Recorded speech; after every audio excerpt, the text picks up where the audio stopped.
Everything's bigger in Texas, including the elections. That's right. James Telerico is expected to go head-to-head this November with either incumbent Republican Senator John Cornyn or Texas Attorney General Ken Paxton for a seat in the U.S. Senate. CBS News projects the state representative defeated Congresswoman Jasmine Crockett in yesterday's Democratic Party. Crockett conceded the election this morning. Here's what Texas Democratic Congressman Greg Cesar told our own Ed O'Keefe before Telerico was officially projected to win. After looking at the numbers, it seems to me that he is the nominee. I think it's really important for folks to start rallying around James here tonight. They've both run excellent campaigns. They're both great friends. But I think James's message of taking on corruption just works really well against Ken Paxton, who in my view is the most corrupt politician in recent Texas history. Cornyn and Paxton are projected to advance to a runoff in May. We'll be doing this again in May after neither of them cleared the 50% of the vote in the GOP That would be interesting. primary. That would be a very interesting race. Fascinating. Yes. Because you have the longtime incumbent up against Ken Paxton, who our viewers might remember his name because he was impeached from that post because of corruption, then to be cleared by the Texas Senate. I mean, it's just there's so many twists and turns. Our CBS senior White House and political correspondent, Ed O'Keefe, in the Lone Star State. All right, he's the guy who can really talk about this stuff. So, Ed, you were at Telerico's headquarters in Austin last night, and I remember hearing that that's where you were going to be stationed. So I'm like, okay, Ed's thinking maybe Telerico will win. What did you learn? Did you think that? Did you think that the reason Ed was there was because because we try to be, right? Yeah, like, there's only one of Ed, so we try to be where we think. There is only one Ed O'Keefe. There's only, ladies and gentlemen, there is only one Ed O'Keefe. But you try to be where you think there'll be a victory party. So, Ed, please, tell us everything. Yeah, we were there because he had pulled ahead in late-stage polling and was drawing the biggest crowds across the state. We spoke with some of his supporters in the room. Notably, they are Democrats who knock on doors for him, and there was a guy there told us he was a Republican who had never voted before in a Democratic primary. Take a listen. I love Jasmine Crockett. I don't know her that well besides what I see on TV.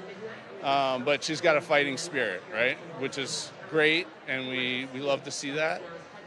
But it could turn some voters off, right? Texas voters that we need to bring over to win this election in November. I'm tired of having candidates that don't really have character. And I don't agree with everything he says, but I think he comes from it with character and morality. That gentleman from the Dallas area drove down here to Austin to be here for that event. He says, as I told you, he's been voting in this state for decades, had never voted before in a Democratic primary.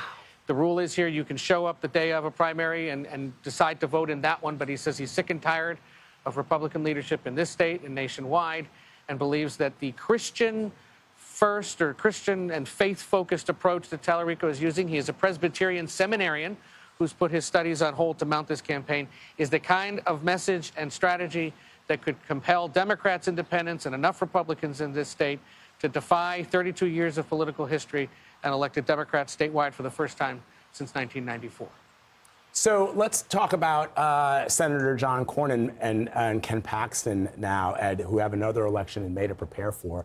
That's a really interesting race. I find the number of independents that you talked to or the people that you spoke to who voted for Telerico to be interesting. Question is, in this particular race, you've got a guy in Senator John Cornyn who has been, and he's not shy of saying it every time he's at a campaign event, he has voted 99% of the time with Donald Trump. You got a guy running to the right of Ken Paxton.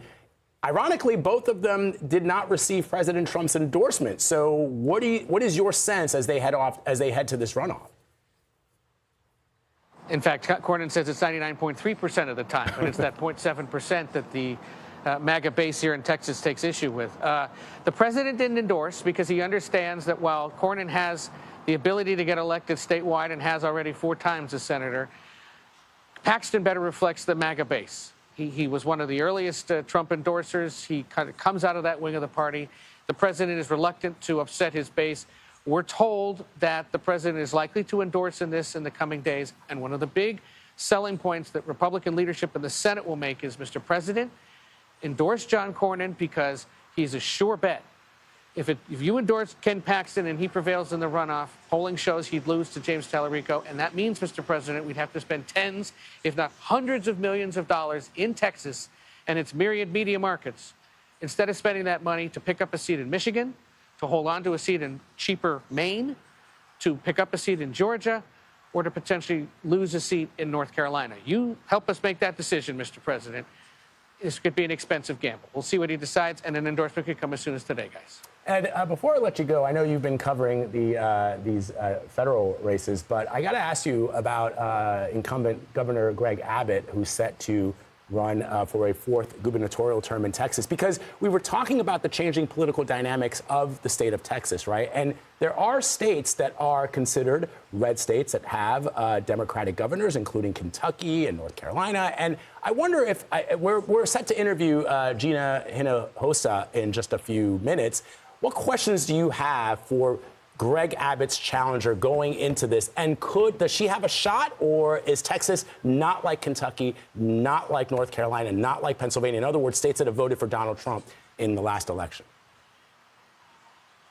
It hasn't been in 32 years, like I said. So I think the question for Gina Hinojosa this morning is, to what extent do you join with James Telerico and sort of run as a statewide ticket, making the argument that you would bring not only generational and ideological change to this state, but also a change in approach? One of the things we've heard from voters is they like Telerico's message on corruption and fighting corruption, and the chance for congressional Democrats to provide accountability against Washington.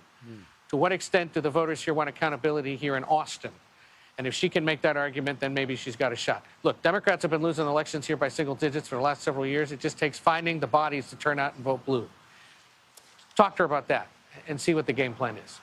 Love it. Thank you, Ed, as always, my friend. Appreciate you. Ed, I was literally taking notes. We got the notes.